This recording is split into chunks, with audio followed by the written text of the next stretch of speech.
말씀이 힘입니다. 샬롬. 오늘도 하나님의 말씀이 있는 모든 분들을 사랑하고 축복합니다. 오늘부터 누가복음을 읽게 되지요. 우리가 함께 살펴볼 내용은 1. 누가복음 맥잡기. 2. 구원은 처음부터 끝까지 하나님이 이루어 가신다. 3. 베들레헴과 생명의 떡입니다. 첫 번째, 누가복음 맥잡기입니다. 누가복음의 저자는 누가입니다. 그는 수리아 안디옥에서 태어난 이방인으로 의학을 공부하고 예수님을 믿은 후에 바울과 함께 선교 여행을 다닌 인물인데요. 2차 선교 여행에서부터 본격적으로 바울과 합류했고 병역했던 바울의 주치의요, 동역자, 통역사로서 활동한 것으로 보고 있습니다. 출신이 이방인이기 때문에 헬라 문화에 매우 익숙했고 바울의 사역에 큰 도움을 주었던 인물이죠. 그래서 바울의 편지 곳곳에 누가의 이름이 자주 등장하는데요. 여기서 잠깐입니다. 예수님을 직접 본 적도 없고 제자도 아니었던 누가가 복음서를 기록했습니다. 어떻게 된 걸까요? 누가는 이방인으로 우리처럼 누군가가 전해주는 예수 복음을 듣고 믿음을 가지게 되었고 먼저 기록되어 있는 마가, 마태복음을 읽고 공부하면서 누가복음을 추가로 기록한 겁니다. 우리랑 닮은 점이 많은 이방인 누가, 그가 전에 듣고 배우고 경험한 예수 복음은 어떤 내용들인지 관심이 생기시죠? 누가복음과 사도행전은 하나의 시리즈와 같은 편지로 한 명의 저자 누가가 스토리가 이어지도록 기록했습니다. 데오빌로라는 로마 정치인으로 추정되는 인물이면서 새신자였던 그에게 예수 복음을 전하고자 쓴 이야기책인데요. 이것이 이방인이면서 그리스도인이 된 사람들에게 전해지고 읽혀지면서 오늘날의 누가복음이라는 성경이 된 것이죠. 누가는 사회적 약자, 아픈 사람, 가난한 사람, 여인들, 이방인에게 굉장히 관심이 많았는데요. 이런 사람들이 예수님께 적극적으로 반응하는 장면, 이들을 특별히 사랑하시는 예수님의 모습을 집중해서 조명하기도 하고 이들에게 선행을 베푸는 것이 바로 복음적인 삶이다라고 표현하기도 했습니다. 그리고 누가복음의 물질과는 재물을 쌓아두는 것을 무척 경계하고 연약한 자를 돕는 곳에 재물이 사용되어야 한다라는 것을 강조했는데요. 주인의 장부를 왜곡해서 빚을 갚아주는 옳지 않은 청지기 비유나 부자와 나사로 비유는 모두 누가복음에만 나오는데 누가가 가진 물질관을 잘 표현하고 있는 비유라고 할 수 있죠. 복음서가 기록된 순서는 첫 번째 마가복음, 두 번째 마태복음이지요. 이 두 복음서에는 핍박당하는 상황을 묘사하거나 임박한 재림에 대한 관점이 많은데 세 번째 복음서인 누가복음에는 핍박당하는 요소가 많이 완화되어 있고 생각했던 것보다 예수님의 재림이 지연되면서 임박한 종말론적인 내용보다는 주님께서 언제 오실지 모르지만 다시 오실 때까지 현실에 주어진 삶을 성실하게 살아가야 한다라는 것을 강조하고 있습니다. 두 번째, 구원은 처음부터 끝까지 하나님이 이루어 가신다입니다. 누가는 세례 요한의 출생에 대해 상세히 기록하는데요. 세례 요한은 현실적으로 잉태할 수 없는 상황에 놓인 경건한 제사장 가문 사가랴 부부 사이에서 가브리엘 천사의 예언에 따라 출생하게 됩니다. 기적 같은 은혜로 인류의 구원을 예비해 가시는 하나님의 일하심을 볼 수 있는 부분이죠. 가브리엘 천사는 세례 요한의 정체성과 사명을 말라기 선지자가 예언한 엘리야다라고 말합니다. 명확하게 말하면 엘리야 자체라는 것이 아니라 엘리야와 같은 영성과 능력을 가진 사람이라고 할 수 있겠지요. 누가복음 1장 16절 17절입니다. 이스라엘 자손을 주 곧 그들의 하나님께로 많이 돌아오게 하겠습니다. 그가 또 엘리야의 심령과 능력으로 주 앞에 먼저 와서 아버지의 마음을 자식에게 거스르는 자를 의인의 슬기에 돌아오게 하고 주를 위하여 세운 백성을 준비하리라.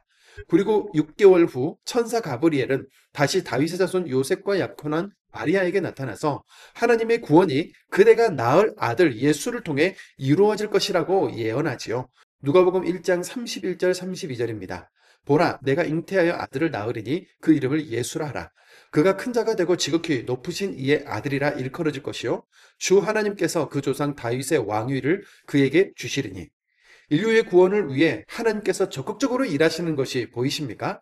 인간의 어떤 의지나 노력이 들어갈 틈이 조금도 없이 전적으로 하나님께서 이루시는 구원, 가능성이 없고 기대할 수 없는 상황에서도 가장 이상적인 구원을 이루시는 하나님의 은혜를 경험한 마리아와 사가랴의 찬양은 예수님의 구원이 얼마나 큰 기쁨인지에 대해서 잘 보여주고 있죠. 누가복음 1장 47절, 48절, 68절, 69절입니다.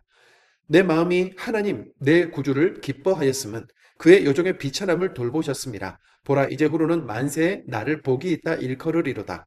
찬송하리로다 주 이스라엘의 하나님이여 그 백성을 돌보사 속량하시며 우리를 위하여 구원의 뿔을 그 종 다윗의 집에 일으키셨으니 여기서 잠깐입니다. 예수님은 왜 성령으로 잉태되어 동정녀 마리아의 몸에서 태어나셔야만 했을까요? 그것은 두 가지 이유가 있는데요. 첫 번째는 아담의 원죄를 이어받지 않은 흠없고 완전한 제물로서의 사명을 위해 사람의 씨가 아닌 성령으로 잉태하신 겁니다. 두 번째는 하나님의 아들이면서 동시에 사람의 아들인 인자로 설명할 수 있지요. 우리는 사람이 아닌 신, 즉 하나님을 볼 수가 없습니다. 죄인인 우리가 거룩하신 하나님의 얼굴을 보는 즉시 죽기 때문이죠. 그런데 우리는 하나님이 너무 궁금하고 보고 싶고 그 하나님이 우리와 함께 해주시기를 바라지 않습니까? 무슨 방법이 없을까요? 사람의 몸을 입고 오신 하나님으로 오셔서 우리에게 직접 보여주시고 같이 살아주시며 만물의 주관자 하나님만 하실 수 있는 일들을 우리에게 경험시켜 주심으로 우리가 하나님을 가늠할 수 있고 믿을 수 있도록 인도해 주신 겁니다. 바로 이 인자로만 가능했던 거죠. 예수님은 이렇게 동정녀 마리아의 몸에서 태어나심으로 흠없고 완전한 제물이자 완전한 하나님이요 완전한 사람으로서의 조건을 다 갖추시게 되었습니다. 세 번째, 베들레헴과 생명의 떡입니다. 예수님의 탄생 지점에 가이사 아구수도의 인구 총조사 명령으로 요셉과 마리아는 고향 베들레헴으로 가서 호적 신고를 해야 했습니다. 그러다 보니 많은 사람들이 베들레헴으로 오는 바람에 여관에 묵을 곳이 없어서 외양간의 구유의 아기 예수를 눕힐 수밖에 없었는데요. 천사들의 도움으로 찾아온 목자들이 말 구유의 아기 예수께 경배하지요. 예수님은 세상 위에 군림하는 높고 화려한 왕이 아니라 낮고 겸손한 평화의 왕으로 오셨다는 것을 예수님의 탄생 사건을 통해서도 보여주고 있는 겁니다. 구유에 누인 아기 예수님의 탄생 이야기는 재미있는 이야기가 하나 더 있습니다.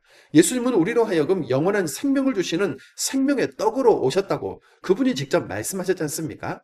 아기 예수님이 누우신 구유는 짐승들의 밥그릇이고 그리고 베들레헴 이 지역의 이름 뜻도 빵집이라는 뜻입니다. 생명의 떡이신 예수님, 이렇게 베들레헴에서 구유에 누이심으로 우리를 위한 생명의 양식 되심을 이렇게 나타내셨습니다. 요한복음 6장 35절입니다. 예수께서 이르시되 나는 생명의 떡이니 내게 오는 자는 결코 줄이지 아니할 것이요 나를 믿는 자는 영원히 목마르지 아니하리라.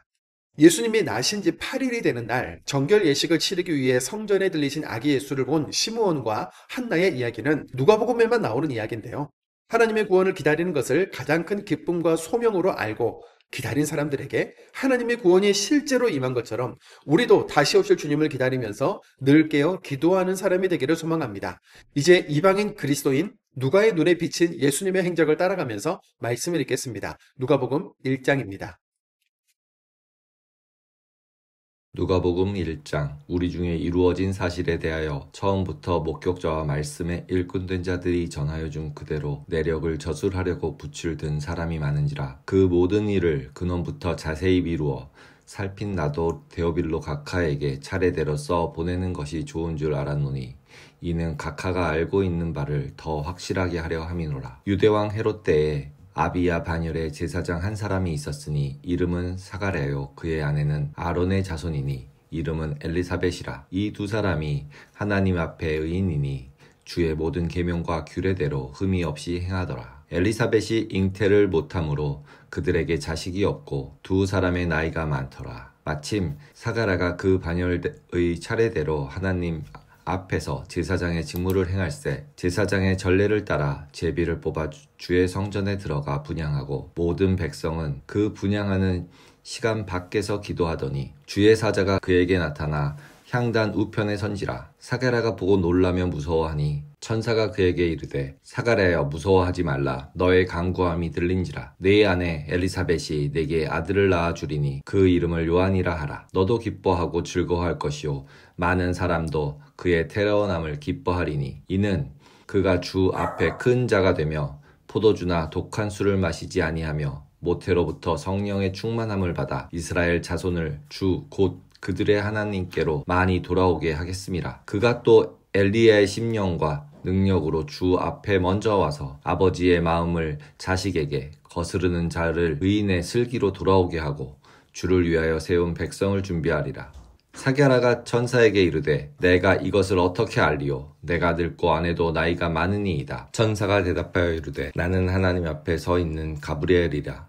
이 좋은 소식을 전하여 내게 말하라고 보내심을 받았노라. 보라, 이 일이 되는 날까지 내가 말 못하는 자가 되어 능히 말 못하리니 이는 내가 내 말을 믿지 아니하임이거니와 때가 이르면 내 말이 이루어지리라 하더라. 백성들이 사가랴를 기다리며 그가 성전 안에서 지체함을 이상히 여기더라. 그가 나와서 그들에게 말을 못하니 백성들이 그가 성전 안에서 환상을 본 줄 알았더라. 그가 몸짓으로 뜻을 표시하며 그냥 말 못하는 대로 있더니 그 직무의 날이 다 되매 집으로 돌아오니 가니라. 이후에 그의 아내 엘리사벳이 잉태하고 5달 동안 숨어 있으며 이르되 주께서 나를 보시는 날에 사람들 앞에서 내 부끄러움을 없게 하시려고 이렇게 행하심이라 하더라. 6째 달에 천사 가브리엘이 하나님의 보내심을 받아 갈릴리 나사렛이란 동네에 가서 다윗의 자손 요셉이라 하는 사람과 약혼한 처녀에게 이르니 그 처녀의 이름은 마리아라. 그에게 들어가 이르되 은혜를 받은 자여 평안할지어다. 주께서 너와 함께 하시노다 하니 처녀가 그 말을 듣고 놀라 이런 인사가 어찌함인가 생각하며 천사가 이르되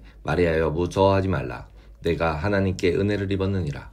보라 내가 잉태하여 아들을 낳으리니 그 이름을 예수라 하라. 그가 큰 자가 되고 지극히 높으신 이의 아들이라 일컬어질 것이요 주 하나님께서 그 조상 다윗의 왕위를 그에게 주시리니 영원히 야곱의 집을 왕으로 다스리실 것이며 그 나라가 무궁하리라. 마리아가 천사에게 말하되 나는 남자를 알지 못하니 어찌 이 일이 있으리이까. 천사가 대답하여 이르되 성령이 내게 임하시고 지극히 높으신 이의 능력이 너를 덮으시리니 이러므로 나실 바 거룩한 이는 하나님의 아들이라 일컬어지리라. 보라 내 친족 엘리사벳도 늙어서 아들을 배었느니라. 본래 임신하지 못한다고 알려지니가 이미 6달이 되었나니 대저 하나님의 모든 말씀은 능하지 못하심이 없느니라. 마리아가 이르되 주의 여종이 오니 말씀대로 내게 이루어지이다 하매 천사가 떠나가니라. 이때에 마리아가 일어나 빨리 산골로 가서 유대 한 동네에 이르러 사게라의 집에 들어가 엘리사벳에게 문안하니 엘리사벳이 마리아가 문안함을 들으매 아이가 복중에서 뛰노는지라. 엘리사벳이 성령의 충만함을 받아 큰 소리로 불러 이르되 여자 중에 네가 복이 있으며 내 태중의 아이도 복이 있도다. 내 주의 어머니가 내게 나오니 이 어찌된 일인가. 보라 내 문안하는 소리가 내 귀에 들릴 때에 아이가 내 복중에서 기쁨으로 뛰노나도다. 주께서 하신 말씀이 반드시 이루어지리라고 믿는 그 여자에게 복이 있도다. 마리아가 이르되 내 영혼이 주를 찬양하며 내 마음이 하나님 내 구주를 기뻐하였음은 그의 여종의 비천함을 돌보셨음이라. 보라 이제 후로는 만세의 나를 복이 있다 일컬으리로다. 능하신 이가 큰 일을 내게 행하셨으니 그의 이름이 거룩하시며 궁휼하심이 두려워하는 자에게 대대로 이르는도다. 그의 팔로 힘을 보이사 마음의 생각이 교만한 자들을 흩으셨고 권세 있는 자들을 그 위에서 내리치셨으며 비천한 자를 높이셨고 줄이는 자를 좋은 것으로 배불리셨으며 부자는 빈손으로 보내셨도다. 그 종 이스라엘을 도우사 궁휼히 여기시고 기억하시되 우리 조상에게 말씀하신 것과 같이 아브라함과 그 자손에게 영원하시리로다 하니라. 마리아가 6달쯤 함께 있다가 집으로 돌아가니라. 엘리사벳이 해산할 기한이 차서 아들을 낳으니 이웃과 친족이 주께서 그를 크게 궁일이 여기심을 듣고 함께 즐거워하더라. 8일이 되매 아이를 할례하러 와서 그 아버지의 이름을 따라 사가랴라고 하고자 하더니 그 어머니가 대답하여 이르되 아니라 요한이라 할 것이라 하매 그들이 이르되 내 친족 중에 이 이름으로 이름한 이가 없다 하고 그의 아버지께 몸짓하여 무엇으로 이름을 지으려 하니까 물으니 그가 서판을 달라 하여 그의 이름을 요한이라 쓰매 다 놀랍게 여기더라. 이에 그 입이 곧 열리고 혀가 풀리며 말을 하여 하나님을 찬송하니 그 근처에 사는 자가 다 두려워하고 이 모든 말이 온 유대 산골에 두루 퍼지매 듣는 사람이 다 이 말을 마음에 두고 이르되 이 아이가 장차 어찌 될까 하니 이는 주의 손이 그와 함께 하심이니라. 그 부친 사가랴가 성령의 충만함을 받아 예언하여 이르되 찬송하리로다. 주 이스라엘의 하나님이여 그 백성을 돌보사 속량하시며 우리를 위하여 구원의 뿔을 그 종 다윗의 집에서 일으키셨으니 이것은 주께서 예로부터 거룩한 선지자의 입으로 말씀하신 바와 같이 우리 원수에게서와 우리를 미워하는 모든 자의 손에서 구원하시는 일이라. 우리 조상을 궁일이 여기시며 그 거룩한 언약을 기억하셨으니 곧 우리 조상 아브라함에게 하신 맹세라. 우리가 원수의 손에서 건지심을 받고 종신토록 주의 앞에서 성결과 의로 두려움이 없이 섬기게 하리라 하셨도다. 이 아이여 내가 지극히 높으신 이의 선지자라. 일컬음을 받고 주 앞에 앞서가며 그 길을 준비하여 주의 백성에게 그 죄사함으로 말미암는 구원을 알게 하리니 이는 우리 하나님의 궁율로 임하임이라. 이로써 돋는 해가 위로부터 우리에게 임하여 어둠과 죽음의 그늘에 앉은 자에게 비치고 우리 발을 평강의 길로 인도하시리로다 하니라. 아이가 자라며 심령이 강하여지며 이스라엘에게 나타나는 날까지 빈들에 있느니라. 누가복음 2장. 그때 가이사 아구스도가 영을 내려 천하로 다 호적하라 하였으니 이 호적은 구레뇨가 수리아 총독이 되었을 때에 처음 한 것이라. 모든 사람이 호적하러 각각 고향으로 돌아가매 요셉도 다윗의 집 족속이므로 갈릴리 나사렛 동네에서 유대를 향하여 베들레헴이라 하는 다윗의 동네로 그 약혼한 마리아와 함께 호적하러 올라가니 마리아가 이미 잉태하였더라. 거기에 있을 그때에 해산할 날이 차서 첫 아들을 낳아 강보로 싸서 구유에 뉘었으니 이는 여관에 있을 곳이 없음이러라. 그 지역의 목자들이 밤에 밖에서 자기 양떼를 지키더니 주의 사자가 곁에 서고 주의 영광이 그들을 두루 비추매 크게 무서워하는지라. 천사가 이르되 무서워하지 말라. 보라, 내가 온 백성에게 미칠 큰 기쁨의 좋은 소식을 너희에게 전하노라. 오늘 다윗의 동네에 너희를 위하여 구주가 나셨으니 곧 그리스도 주시니라. 너희가 가서 강보에 쌓여 구유에 뉘어 있는 아기를 보리니 이것이 너희에게 표적이니라 하더니 호련히 수많은 천군이 그 천사와 함께 하나님을 찬송하여 이르되 지극히 높은 곳에서는 하나님께 영광이요 땅에서는 하나님이 기뻐하신 사람들 중에 평화로다 하니라. 천사들이 떠나 하늘로 올라가니 목자가 서로 말하되 이제 베들레헴으로 가서 주께서 우리에게 알리신 바 이 이루어진 일을 보자 하고 빨리 가서 마리아와 요셉과 구유에 누인 아기를 찾아서 보고 천사가 자기들에게 이 아기에 대하여 말한 것을 전하니 듣는 자가 다 목자들이 그들에게 말한 것을 놀랍게 여기되 마리아는 이 모든 말을 마음에 새기어 생각하니라. 목자들은 자기들에게 이르던 바와 같이 듣고 본 그 모든 것으로 인하여 하나님께 영광을 돌리고 찬송하며 돌아가니라. 할례할 8일이 되매 그 이름을 예수라 하니 곧 잉태되기 전에 천사가 일컬음 바라라. 모세의 법대로 정결 예식의 날이 참에 아기를 데리고 예루살렘에 올라가니 이는 주의 율법에 쓴 바 첫 해에 처음 난 남자마다 주의 거룩한 자라 하리라 한 대로 아기를 주께 드리고 또 주의 율법이 말씀하신 대로 산 비둘기 한 쌍이나 혹은 어린 집 비둘기 둘로 제사하려 함이더라. 예루살렘에 시므온이라 하는 사람이 있으니 이 사람은 의롭고 경건하여 이스라엘의 위로를 기다리는 자라. 성령이 그 위에 계시더라. 그가 주의 그리스도를 보기 전에는 죽지 아니하리라 하는 성령의 지시를 받았더니 성령의 감동으로 성전에 들어가매 마침 부모가 율법의 관례대로 행하고자 하여 그 아기 예수를 데리고 오는지라. 시므온이 아기를 안고 하나님을 찬송하여 이르되 주제여 이제는 말씀하신 대로 종을 편안히 놓아주시는도다. 내 눈이 주의 구원을 보았사오니 이는 만민 앞에 예비하신 것이요 이방을 비추는 빛이요 주의 백성 이스라엘의 영광이니이다 하니 그의 부모가 그에 대한 말들을 놀랍게 여기더라. 시므온이 그들에게 축복하고 그의 어머니 마리아에게 말하여 이르되 보라 이는 이스라엘 중 많은 사람 패하거나 흥하게 하며 비방을 받는 표적이 되기 위하여 세움을 받았고 또 칼이 네 마음을 찌르듯이 하리니 이는 여러 사람의 마음의 생각을 드러내려 함이라 하더라. 또 아셀지파 바누엘의 딸 안나라 하는 선지자가 있어 나이가 매우 많았더라. 그가 결혼한 후에 7해 동안 남편과 함께 살다가 과부가 되고 84세가 되었더라. 이 사람이 성전을 떠나지 아니하고 주야로 금식하며 기도함으로 섬기더니 마침 이때에 나아와서 하나님께 감사하고 예루살렘의 속량을 바라는 모든 사람에게 그에 대하여 말하니라. 주의 율법을 따라 모든 일을 마치고 갈릴리로 돌아가 본 동네 나사렛에 이르니라. 아기가 자라며 강하여지고 지혜가 충만하며 하나님의 은혜가 그 위에 있더라. 그의 부모가 해마다 6월절이 되면 예루살렘으로 가더니 예수께서 12살 되었을 때에 그들이 이 절기의 관례를 따라 올라갔다가 그 날들을 마치고 돌아갈 때에 아기 예수는 예루살렘에 머무셨더라. 그 부모는 이를 알지 못하고 동행 중에 있는 줄로 생각하고 하룻길을 간 후 친족과 아는 자 중에서 찾되 만나지 못하며 찾으면서 예루살렘에 돌아갔더니 사흘 후에 성전에서 만난즉 그가 선생들 중에 앉으사 그들에게 듣기도 하시며 묻기도 하시니 듣는 자가 다 그 지혜와 대답을 놀랍게 여기더라. 그의 부모가 보고 놀라며 그의 어머니는 이르되 아이야 어찌하여 우리에게 이렇게 하였느냐 보라 네 아버지와 내가 근심하여 너를 찾았노라. 예수께서 이르시되 어찌하여 나를 찾으셨나이까? 내가 내 아버지의 집에 있어야 될 줄을 알지 못하셨나이까 하시니 그 부모가 그가 하신 말씀을 깨닫지 못하더라. 예수께서 함께 내려가사 나사렛에 이르러 순종하여 받드시더라. 그 어머니는 이 모든 말을 마음에 두니라. 예수는 지혜와 키가 자라가며 하나님과 사람에게 더욱 사랑스러워 가시더라. 아멘.